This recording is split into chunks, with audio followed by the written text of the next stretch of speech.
Hi, Prachurya. Welcome to the PowerTalk Show powered by Business Talks Weekly.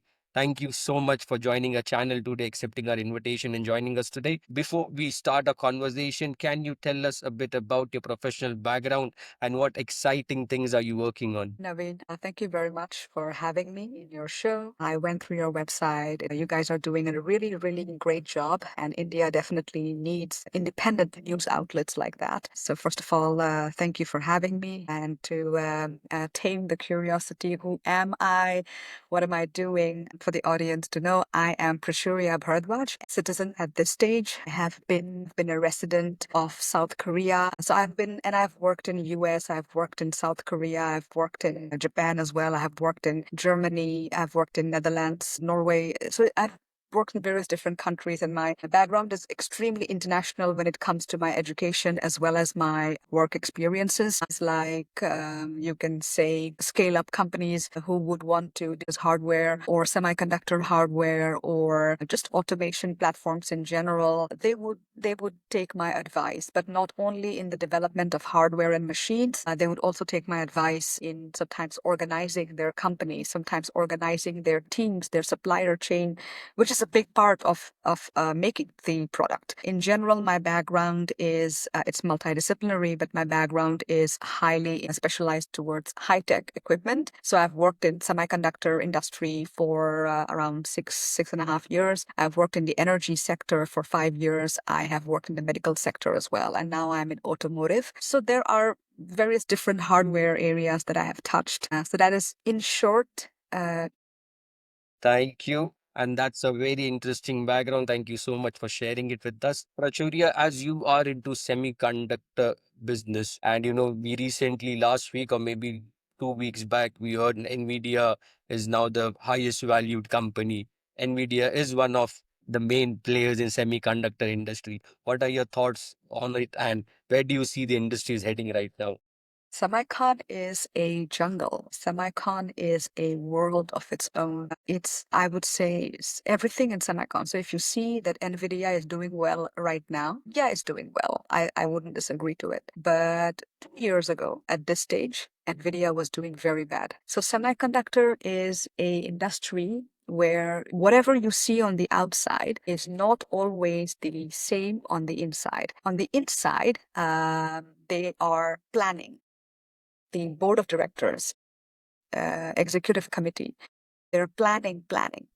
The hiring, the HR, human resources, they're planning. They're strategically planning. They're successful, but semiconductor industry is probably the only industry in the entire world that, and I'm saying probably because I've seen some industries, but it's probably the only industry in the world that always keeps its head down. We're doing well, fine. Like the feeling that they feel is we're doing well, it's fine. But we have to plan for the next 20 years ahead. Literally the heart of the semiconductor equipment industry, the company that has the highest monopoly right now in the semiconductor equipment industry in the world is Mel in the Netherlands, in Veldhoven. We were given, when I was in, we see the roadmap for the next 20 years and next 30 years, and then we see plans A, B, C, and D. If this doesn't go well, what do we do for the next decade? How do we how do we increase? How do we innovate? How do we increase our revenues? Nvidia is doing well, great, but it's, first of all, it's a result of extreme long-term planning and extreme hard work. And secondly, they have really worked very hard in support, and not just the US government, but the government of the countries where their clients are located. So it's very, very strategic, extreme cutthroat, extreme hardworking, and the most exhilarating industry ever to be a part of, to be very honest. I encourage people to go towards that industry as a young engineer. That's very interesting. And Prachuri, as you mentioned about, government support and the industry needs government support. Where do you see which country is going to be at the forefront? Because we read news about some semiconductor or chip shortage when between the news of Taiwan and China, because most of them is coming from there. So what do you see? What geopolitical reasons play into the factor, and how will the industry evolve? Okay, it's a very beautiful and broad question. And Naveen, I'm going to answer that question, but it will be a little bit in fragments. No problem. First of all, the chip shortage that came in 2020, 2021 around that time was because of the US trade sanctions made against China. I wouldn't say entirely, but a large chunk of the reason was the US trying to control it. And honestly, at that point, exactly at that point, I was also working in now that machine is called the world's most complicated machine. It's EXE 5000. It's called. I was one of the people who were working in that machine as well. We saw the chip shortage because we were not allowed, ASML was at that point not allowed to sell a lot of its older machines. Those are NXT machines. They were not allowed to sell them to China. That caused a little bit of, and Taiwan, where TSMC is one of the chip producers, chip manufacturers. So they were not allowed. Because of that reason, ASML had to uh, had a lot of discussions, go through a lot of things, and finally things worked out okay. But the chip shortage really was a direct implication of the political system. Why did Trump, as president at that point, have those sanctions? It's for it's his promises that he promised his people, and good for him, good for the American people. I suppose when one thing happens, there is always a butterfly effect and things happen or difficult things happen because of that. So it was a difficult time, came out of it and things were fine because the chip shortage basically was a period of uncertainty. So I'm giving an example. Let's say I'm Samsung or I'm TSMC, right? I know that I'm the manager of my boss said that 20 new machines are coming and I have prepared my workforce, I have resources accordingly, right? And my plan for how I will manufacture the chips. Remember, the chips manufactured are directly a result of the machines that are available in the fabrication laboratory. So I am the manager now, and the new machines are supposed to come. So all my engineers are ready, all my workforce is ready, all the place is ready, but I don't have the machines yet. So it takes a while for me. It takes around 1 or 2 years for me to figure out, oh no, I need a new plan. What is the new plan? The new plan is continue with the older machines, but make changes to the older machines. How do you do that? You contact ASML and you learn from their engineers and you work together on how can you have next generation of chips produced in the same older machines that you have bought 20 years ago. How do you do that? So things like that happened. And again, somebody out there made some sanctions, but the people who want to find a solution, they will always find a solution. And that's engineers for you. So yeah, that's how we came out of the chip shortage, which was beautiful. I really appreciated the Chinese, sorry, not the Chinese only, but the Chinese and Japanese and the Taiwanese mindset. Extraordinary to work with them. In terms of what global politics shapes. So if you look at India in general, just recently, I think last year, Tata Semiconductors announced that they're going to have a facility in Assam. Closer to the airport, I forgot the exact address, and they will start a manufacturing hub. Excited, and because Assam is where I was born, and I was excited. Guwahati, Assam is where I'm born, and I was excited about it. And I was like, "Whoa, nice! This is going into a nice direction." And I felt, "Oh, maybe I can do something over there, or maybe I can participate." I checked their website and everything, and what I saw were a bit primitive, in my opinion, a little bit of primitive manufacturing techniques. They are not lithography at all. They are etching and deposition, etc., which are a bit older, a bit classical approach to development of semiconductors. So no doubt that is going to help the infrastructure and development of India and Assam as well. No doubt it will bring employment. It will create something. But to make real impact and to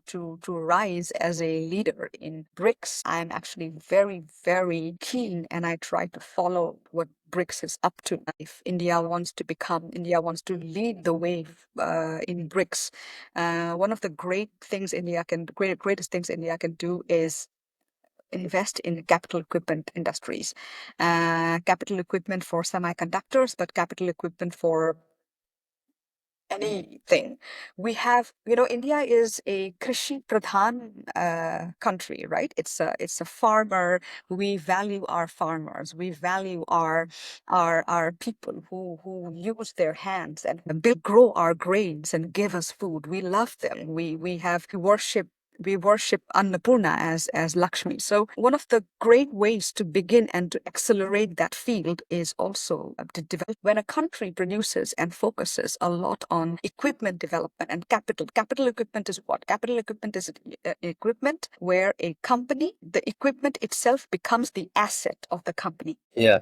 So as the equipment continues to build things, the asset of the company increases. So for example, phones and all, these are not your capital equipment because it will depreciate in value. The more I Yeah. use it, the more somebody will pay less for it, right? House, I'm just giving an example. My Yeah. house is a capital equipment because it goes higher in value. So people should be, and also not only that, like capital equipment, when you go with automation and mass production, those kind of equipment, they generate money for you. They really print money for you, not literally, but you know what I mean. So why don't we focus more on industrializing our agricultural produce, on empowering our farmers, on giving them the tools so that there is no brain drain from the villages of India.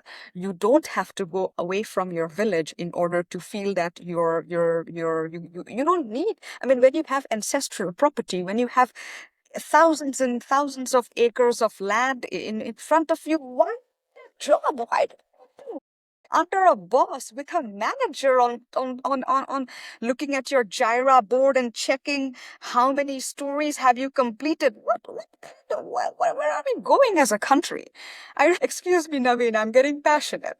So, so That's I it. mean, I think we can begin. I think India can really, the amount of agricultural land that country has. I mean, just people just go to your Google Earth and check how much agricultural land you have Yeah, in your country. absolutely. If you can use even 5% of that land and you can maximize the productivity, Yeah. it is absolutely insane what you can do. Check for this country called Netherlands in the globe today. Check for the country. The country of Netherlands is 3 times smaller than the state of Assam. Assam is already a smaller state. It's Netherlands is treat, but then the agricultural produce of Netherlands is one of the highest in the world. Why? Because of fertile land? Of course not. It snows here, it rains here all the time. Why? Because of more hardworking people? Of course not. India is amazing, filled with hardworking people.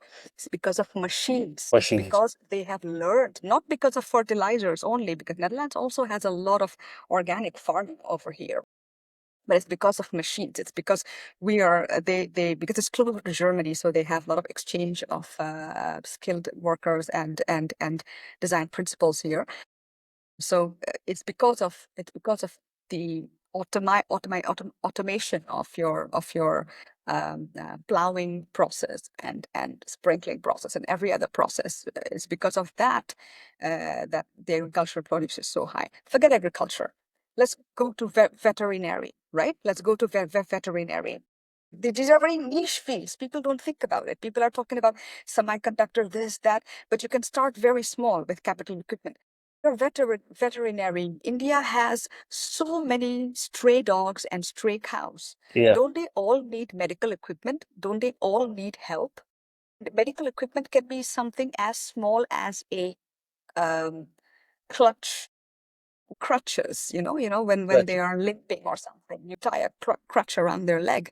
That's a medical equipment. It doesn't have to be something extraordinary. Start small, start little by little as a startup, as a scale up. Start small. Look at everything that you have right now. You can make an impact with starting small and then gradually go towards bigger equipment, gradually go towards hydrogen power that India talks about, gradually go towards automotives, gradually go towards semiconductor. But coming back to semiconductor, which is extremely, extremely close to my heart, the government needs to understand, Indian government needs to understand that because India is a country that's standing on soft power. I have watched Narendra Modi and Jaishankar's speeches. They are very proud and happy with the soft power, which is extraordinary. And trust me, Modi is one of my idols. However, I think some of us we can provide some insights. Capital equipment is the development of hardwares and fostering more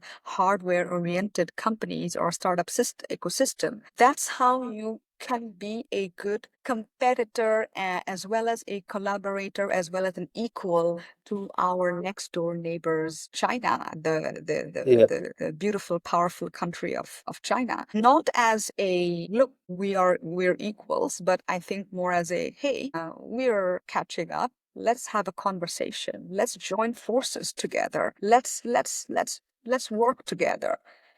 One of the things I recognize living away from India for so long, living in the West for so long, is that the West works on collaboration. They really, sorry, EU and US are constantly collaborating. They might occasionally catch a fight or Yeah. something, but they are always collaborating. Honestly, I don't have the knowledge what happened between India and China and everything, but I feel that if India, China, Japan, South Korea, they unite together, wow. I mean, wow. South Korea and Japan is the pioneer of semiconductor equipment. Yeah. They were the pioneers, Nikon, and Netherlands actually sort of, yeah, it's still in dispute if who copied whom, etc. It's always a dispute. But Japan was the pioneer. South Korea for Samsung, they have the one of the highest demands for chips, and they also have Intel fabs there in Korea as well as in China.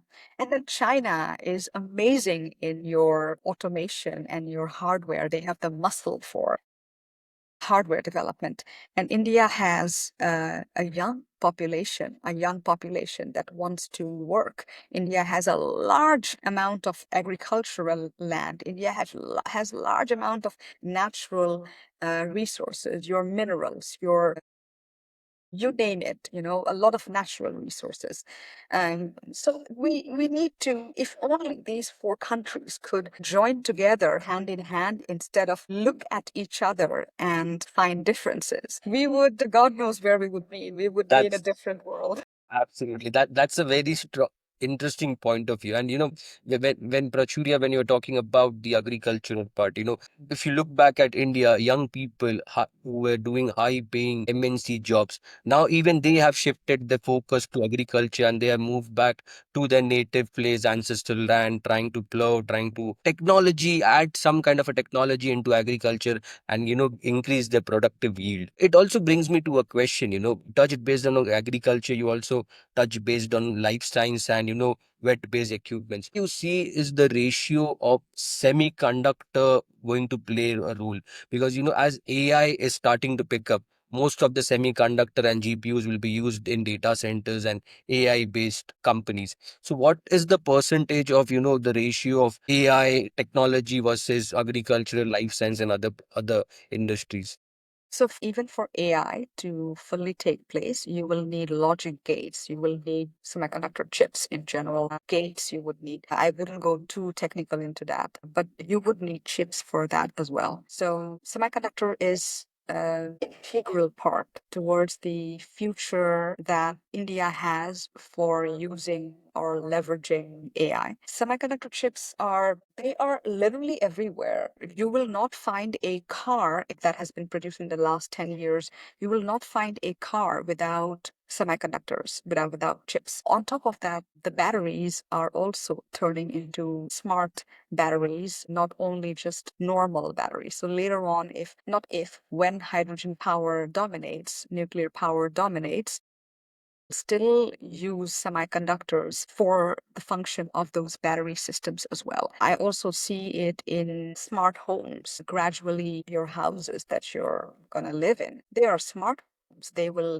be needing semiconductor chips there. You name it. I mean, I do not I have been away from India for quite long, so forgive me for asking or not knowing this, but I think a lot of the schoolwork nowadays also needs laptop, if I am not wrong, Yes. right? Okay. Yeah. Okay. So there you go. Your kids are already dependent on laptops since a young age. It will become, not it will, it has become an integral part of Yeah. our life. And it's growing at a very, very fast pace. India is just beginning to invest a little bit on the manufacturing.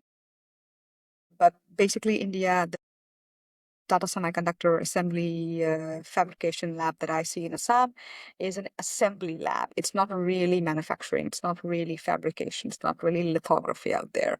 So that is also where work needs to be done because the world is moving at a very, very fast pace and chips are the new oil. Chips are the new oil. Whoever controls chips controls the world. I know it sounds weird. It sounds a bit like, oh yeah, of course you're gonna say that. You're working in that industry. I mean, I know a little bit at least. I wouldn't say I know a lot. I would know a little bit about chips and how important they are. Already you can see the US tariff against China was just a small example of how things can just disrupt if it's not properly if the power is centralized to only one country. So in order for India to retain its sovereignty, to retain its leadership in Asia, or to bring itself to a equal of China, just a great ally to China and just a strong competitor to China, it's imperative that India focuses on lithography. India focuses on photolithography, top down, bottom up, on lithography equipment. And you have to focus on not only assembling, but really manufacturing. And remember one thing, this is me talking to the scale ups and the startup founders who will be watching this, or anybody from Tata. It's one thing to manufacture the it's so let's say this is an assembly system and I'm manufacturing this. Who is going to take this product? That's an important thing. The company or the country that takes this product, let's say I'm sending it to South Korea, then South Korea has the leverage. South Korea, yeah, owns me. Right? I'm dependent on Korea. So that's what's happening right now. I mean, of course, you have to start somewhere. So India has just started. But in order to bring leverage to itself, uh, uh, you will need to make sure that the products that you're assembling and manufacturing stays and circles within India. That's one of the ways you can really achieve sovereignty in terms of semi sovereignty. So yeah, that's a little bit. And Navin, I want to mention that thanks for also mentioning that they are unhappy with their MNC jobs and their Jira boards, and they're going back to their native places. I have tremendous, absolute respect for those people. Anybody who's watching this video, if you ever feel like, oh my goodness, what did I just do? Please make sure you know that you are doing the right thing that everybody else should be doing. Taking care of your ancestral property is one of one of the things, or one of the pillars of our Indian culture, to be honest. So congratulations to anybody who has taken that step. Absolutely. And that's some great motivation. One final question, Prachurya. What principles drive you? What principles have you followed and how it has shaped your professional life? Naveen, that's a very philosophical question. To be very honest, for me personally, my principles have been, I've always believed in higher power. I've always been a spiritual person. From the age of 9, I remember I had a spiritual awakening with my family in general. As people, to an extent like me, they're not always fortunate enough in their family aspect. And so I think the pain from that, as well as the dependence, complete dependence on a higher power. So I did not depend on anyone. Study time I had anxiety, I would surrender my anxiety and I would try to get courage. So these that has helped me quite a bit. And since you asked, I do want to mention that since recently I have started reading more of our Vedas, Purans, our Upanishads, Tantra books like that. I'm reading, and they have given me